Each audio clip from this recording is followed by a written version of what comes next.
Hello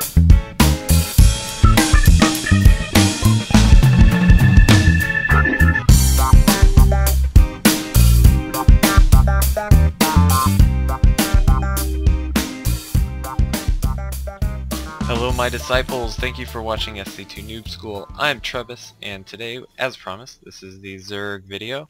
By the way, I had said previously that I was going to go on a weekly schedule.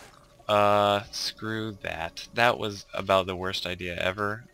Turns out that's totally just not possible for me right now with how busy I am doing so many things. StarCraft related. Hardly leaves me any time to play, and you don't want that. You don't want me not playing StarCraft. That's bad. Anyway, we have a Zerg replay today that we're going to be watching. This is Muzzy and versus Unleashed. Muzzy choosing the purple Zerg, which I approve of, because it kind of camouflages all their buildings, because they're the same color as the creep, and so I think that's a legitimate psychological advantage. No, actually that's ridiculous.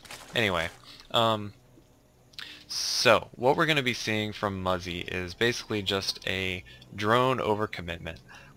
Everyone always talks about how Zerg is the macro race, and while I think there definitely is some truth to that,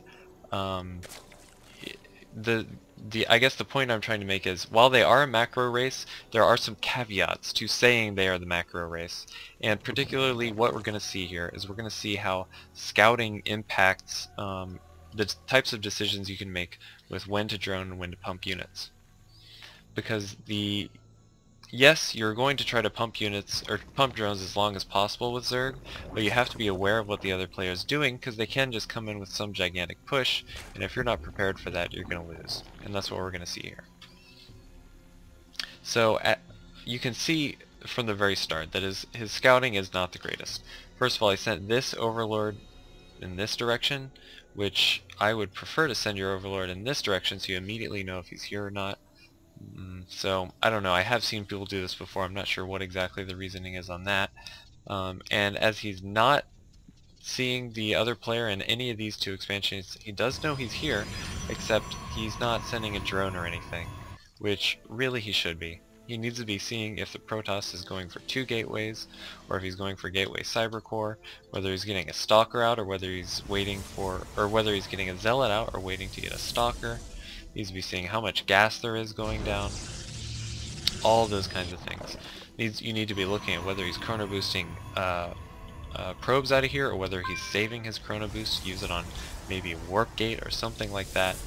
All kinds of scouting that needs to be done that clearly he is not doing. And what is he doing in terms of production? Well, he's going for a lair. He got that gas up. This was a 12 pool followed by a relatively quick gas, and then another gas that he gets that doesn't actually get used for a while, and he goes for a roach warren and lair. Now, I'm not sure exactly what he was thinking going with this. I don't really see a actual long-term plan here, because he's going for roach tech, he's going for lair tech, and we can also see he's also trying to expand. So he's going for too many things right now to be able to support this teching, this expanding, and all the drone pumping that he's about to be doing. So here's his first scout, and he's able to see a cyber core, and that might be it. No, he's going to see this gateway. In fact, he's going to see 2 more gateways after the cyber core, and he should be seeing that this warp gate research is being chrono boost. That tells you if a Protoss is wanting to get warp gate out really fast, that means they're going to do some kind of really fast warp gate push. This could easily mean 4 gate. That has to be a signal to you if you're seeing that.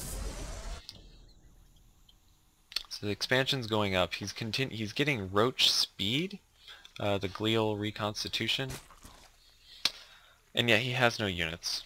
Looking at units, he's got 21 drones, 4 overlords, 1 queen, attacking units at all,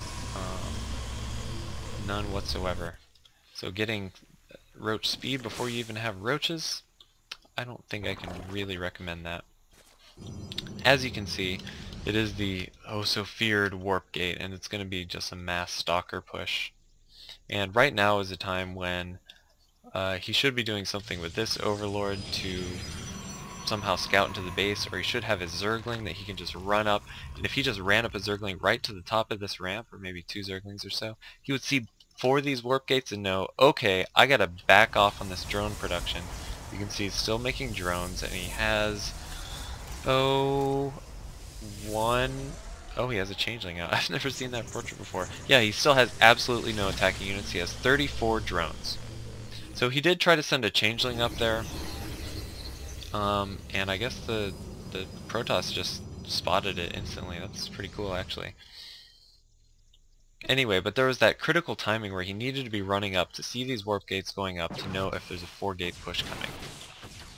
And as you can see, he's just now starting to produce his first 3 fighting units, 3 roaches.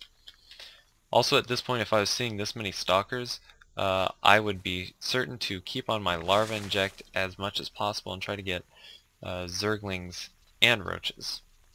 Although he does have roach speed, so these roaches will actually be fairly good against these stalkers. And then also these spine crawlers that went down could have gone down quite a bit sooner, as soon as he saw that many stalkers come out. I would also be getting, he's got quite a bit of money in his supply block right now, so might as well try to spend that money on something. I'd be getting a couple spine crawlers up right around here or so. And then just also, if he's got 25 energy, or actually he's got lair, he should be taking his overlords and should be spreading creep all along here. Everywhere he can get creep, just to make these roaches even more effective versus the stalkers. I love 4-range roaches, by the way. I think it's a really good change. Yeah, I don't know, I just like the way that it gives Zerg a little more. I think roaches can actually be used a little bit better as an offensive unit now with 4-range, especially versus wall-ins and things like that. So I'm a fan. Anyway, definitely needs to be. Also, okay, I didn't even mention this, but you really need to keep your queen alive in a situation like this. When they just took out your expansion, Muzzy is going to be lacking larva more so than anything else. So even if you see that your queen is in danger, go ahead and pop out another queen, because you really need that queen right now. If he could get more Zerglings out, he would be in a lot better shape. And if he could actually hold this, then he would be in a fantastic position. Well, not fantastic, he did lose his expansion. I take that back. So it's 55 food versus 71 for Muzzy. 2 supply roaches still, they just surprise me.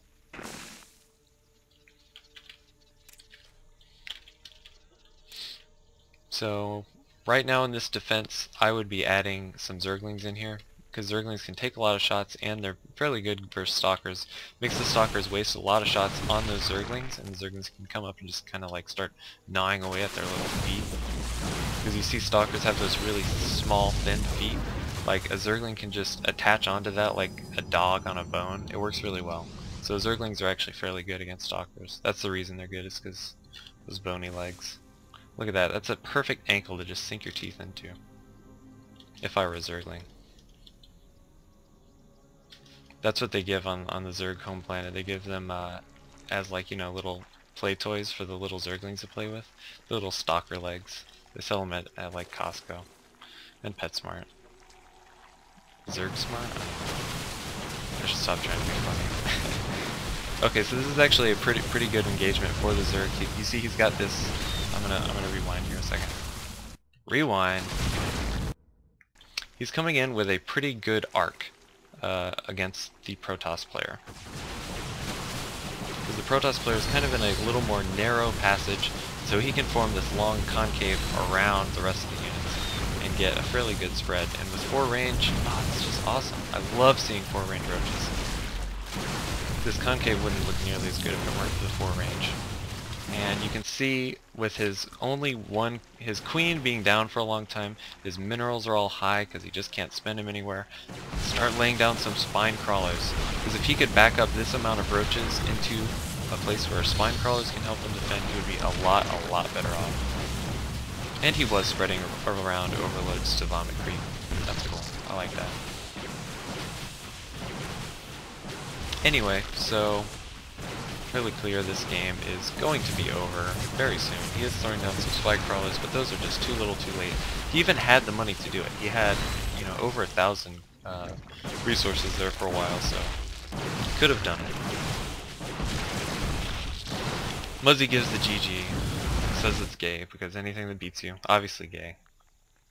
Anyway, hope you guys enjoyed this. I am sorry about abandoning the weekly schedule thing.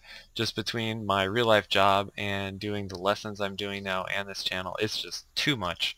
But I will continue to get as much content as possible out to you guys. So thank you for watching. I'll see you next time.